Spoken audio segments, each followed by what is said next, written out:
Bueno, acá tenemos la suerte de tener de nuevo al presbítero doctor Danilo Eterovic, que con tanta generosidad nos acompaña.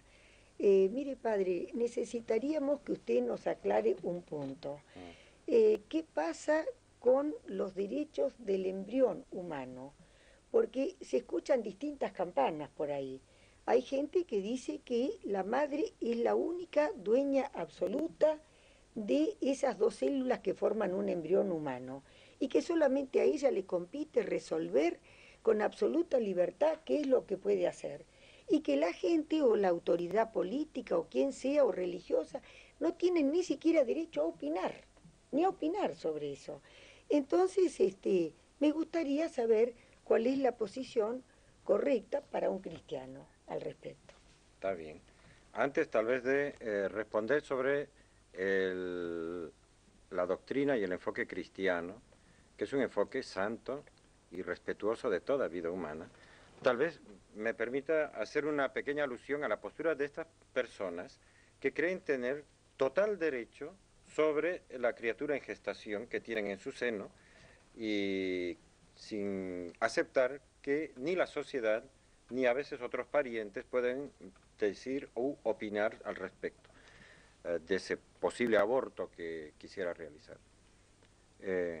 Estamos viviendo desde hace un poco más de un siglo en una sociedad que se ha empapado mucho de una filosofía muy peculiar que es, digamos, contrapuesta al cristianismo, pero también al sentido común y a la tradición clásica de la humanidad, que es la postura propugnada por Nietzsche desde el siglo pasado, que es una ética del más fuerte, ¿no?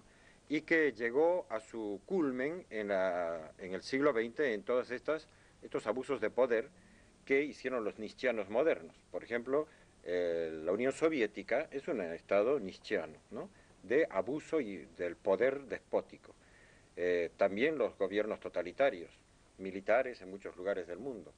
Y tal vez el ejemplo máximo fue el régimen nacional socialista nazi, ¿verdad? En todos ellos la mentalidad era que lo bueno, desde algún punto de vista ético, que realmente es un poco escandaloso decirlo así, pero lo bueno es que el fuerte gane y el débil pierda. Ese sería la ley natural y el orden natural que existe en la raza humana. Y el más poderoso tiene todos los derechos y el más débil no tiene ninguno. La ley del mayor esfuerzo La ley sería, del más fuerte. del más fuerte, eso quise Bueno, decir, sí. pues este caso, en el caso del aborto, es simplemente una aplicación concreta de esta filosofía. Porque aquí la madre que aborta ejerce el poder absolutamente despótico, totalitario, del más fuerte sobre el más débil, nada más. Si el más débil tuviera la capacidad de defenderse, se defendería, pero no puede. Entonces, cuando la sociedad interviene para defender al más débil, estas personas protestan, pero en nombre de un juego de poder.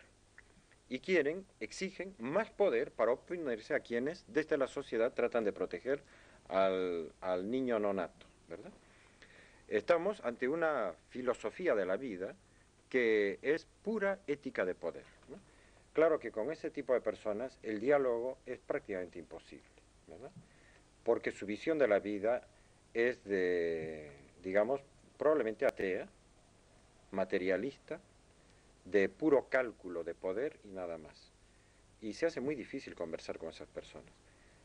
En la realidad de la discusión política se mezcla esta actitud con un discurso sentimental sobre la madre violada, o la chica violada, la madre abusada por un marido borracho, y se trata de empantanar un poco la discusión. Pero se está tratando de ocultar el hecho de que seguimos ante una postura nietzscheana, la ética del más poderoso, y el débil debe perder siempre. Lo natural es que el débil pierda, ¿verdad? Bueno, hechas estas aclaraciones conceptuales del mundo moderno, la visión cristiana de la vida sobre este respecto es una visión que acepta que Dios existe, que es el dueño de la vida, que nos ha dado además un destino eterno, que acá estamos solamente de paso. Y de modo que cada ser humano que viene a este mundo tiene razón de existir. No es ninguna desgracia que exista, porque ha sido querido expresamente por Dios y su fin último es Dios.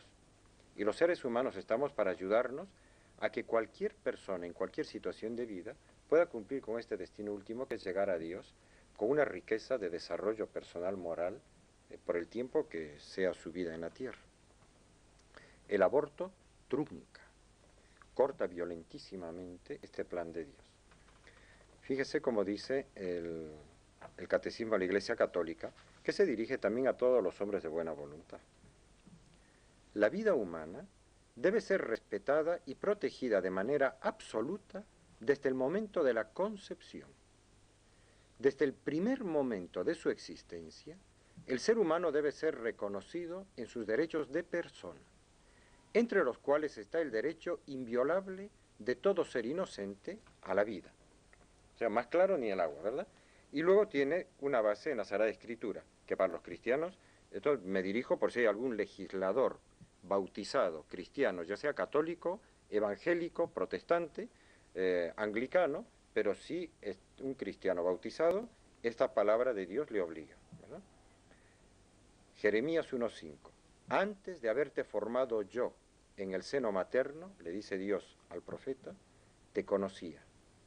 Y antes que nacieses, te tenía consagrado. O sea, ya para Dios es persona el no nato. Y lo que dice el Salmo 139 en palabras del salmista.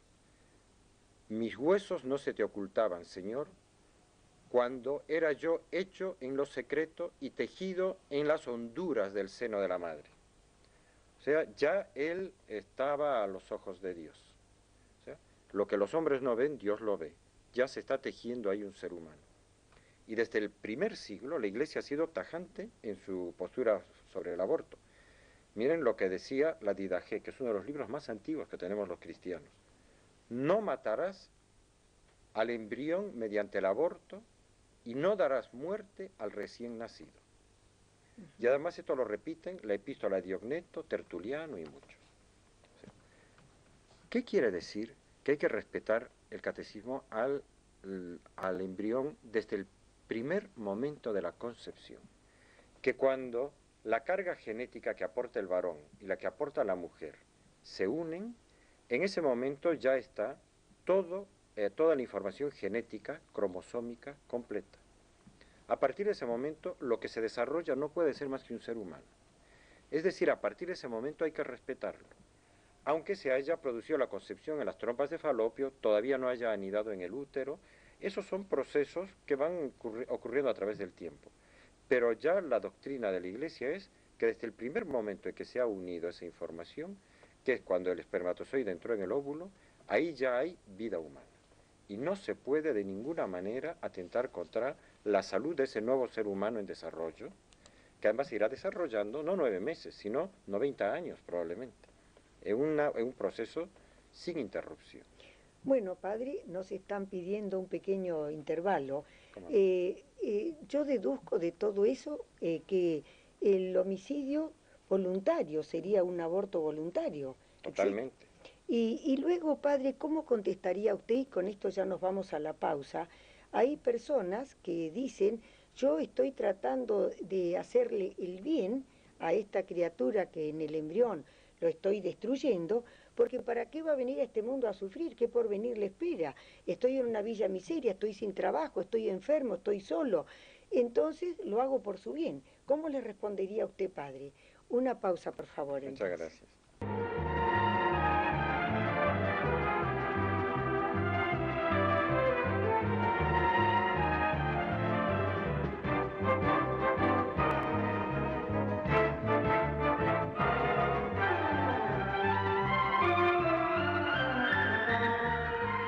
Gracias por plantear esta pregunta que es tan ríspida y tan polémica en la actualidad y lamentablemente tan oscura para algunas personas, ¿no? Que no debería ser tan oscura.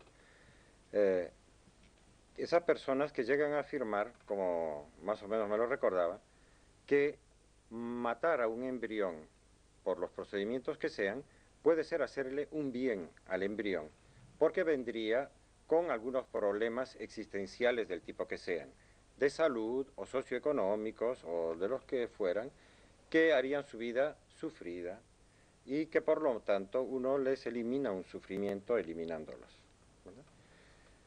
Ese argumento, que no deja de tener, digamos, una sangre fría espantosa y un cinismo muy grande, viene más o menos a decir, yo puedo decidir cuándo es un bien que yo mate a otro, ¿verdad?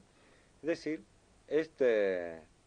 situarse en la posición de alguien que tiene como una especie de lucidez perfecta sobre quién merece la pena que viva y quién no merece la pena que viva. La historia humana nos ha dado miles, millones de ejemplos de personas que son físicamente impedidas, que han hecho un enorme bien a la humanidad.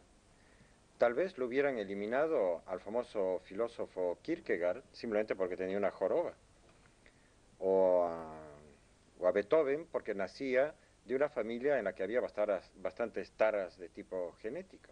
Sin embargo, continuamente han venido naciendo dentro de la raza humana personas que han sido una gran bendición para la familia humana y que nacían con taras que les han hecho sufrir, pero también les han permitido producir grandes bienes humanos. Matarlos con la excusa de que se les hace un bien es en el fondo no solo sustituir a Dios, sino en el fondo es ponerse en lugar del demonio, porque lo que buscan no es el bien de esa persona, sino su más profundo mal, su no desarrollo, su no encuentro personal con Dios jamás, o por lo menos que no tengan una experiencia personal de crecimiento a lo largo de la historia de Dios. Hay que desconfiar mucho de las personas que dicen te mato porque te quiero, te mato porque es para bien tuyo. Ese tipo de argumentos normalmente esconden, más que un sentimiento de compasión, intereses, que pueden ser, de hecho son muchas veces económicos, o de mucha comodidad, o de no querer pasar algún momento de incomodidad. También es verdad, y yo como sacerdote lo reconozco, hay personas que de vez en cuando se encuentran en una situación sumamente difícil por el embarazo. Puede ser una mujer violada, aunque las chicas que son violadas bajo miedo grave no quedan embarazadas. En la policía de Nueva York hay un elenco de 100.000 casos de violaciones bajo miedo grave sin que se haya producido un solo embarazo. Hay algún tipo de mecanismo que funciona en el organismo de la mujer cuando pasa miedo grave. Pero hay violaciones que terminan en embarazo que son pocas, pero son. En esos casos, realmente es la sociedad la que tiene que ayudar a la mujer a que traiga al hijo. Porque la solución de matarlo al niño, en el fondo, viene a ser una norma relativista total que marca a toda la sociedad. ¿Qué viene a decir? En algunas circunstancias, la mejor solución es matar a un inocente. Eso trasciende al aborto. Eso puede ser, digamos, aplicable a los pobres. Y sería, en algunos casos, es mejor eliminar a los pobres. En otros casos, pues se podría aplicar a los ancianos. Es mejor eliminar para todo el mundo, para ellos y para la sociedad, eliminar a los ancianos. Y la eutanasia estaría La también en eutanasia eso. para los enfermos con alguna enfermedad más o menos grave, como ahora ocurre en ese país que es una abominación desde el punto de vista legislativo, que es Holanda. En Holanda está totalmente legislado la eutanasia activa y pasiva, porque primero tuvieron una mentalidad anticonceptiva, antivida muy profunda, que como no era nunca perfecta, la perfeccionaron legitimando el aborto como método anticonceptivo, decían ellos, que en el fondo era de control de la natalidad. Si fallaba la anticoncepción, la ley permitía matar al bebé, ¿no? Y esa mentalidad ha hecho que se pierda el respeto por la vida. Y la prueba está en Holanda, que actualmente los médicos tienen derecho a eliminar a cualquier paciente que ellos consideren que no tiene bastante calidad de vida. ¿Y sin que él lo sepa? Muchas veces no tienen la obligación de avisarle que lo van a matar a continuación para no producirle estrés.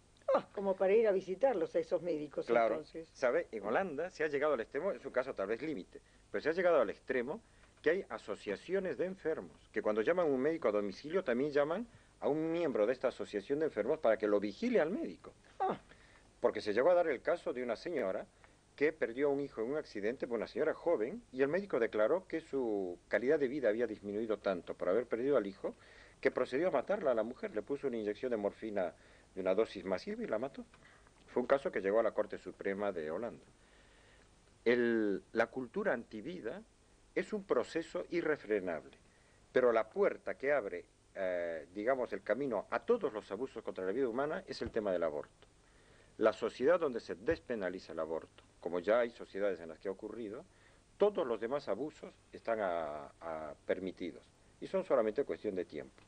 Y nos encontramos ante un poder político despótico, totalitario, absolutista, como jamás ha habido en la historia, porque ya es el poder de disponer sobre la vida y la muerte. desde el punto de vista cristiano es un pecado gravísimo. Incluso el católico que comete un aborto deliberado y directo queda excomulgado de la Iglesia Católica. Se le niega la comunión con el resto de sus hermanos mientras no se arrepienta y haga penitencia. Y quedan excomulgados los médicos, las enfermeras, los que le prestaron la casa para practicar el aborto, los que le dieron plata para que pudiera hacer aborto. Si conocen esta ley, los que me están escuchando se enteran de que existe, quedan excomulgados.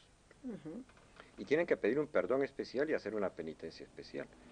Pero estamos viviendo en sociedades en las cuales no hay ni amor a Dios, ni amor al prójimo. Ni temor a Dios, ni temor al prójimo.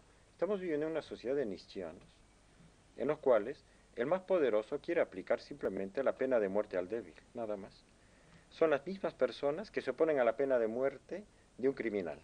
Ahora, padre, la última palabra sería que hay personas que dicen, bueno, a esta persona hay que ayudarle, porque si no, en vez de ir a un hospital, va a ir a una curandera, va a ir a una villa miseria, va a ir a un lugar donde ignoran totalmente lo que es la higiene y la van a destruir o la van a dejar mal para siempre. ¿Qué les puede contestar usted a ese argumento, padre? Pues que en lugar de decidir matarla higiénicamente a la criatura, hay que hacerla nacer higiénicamente.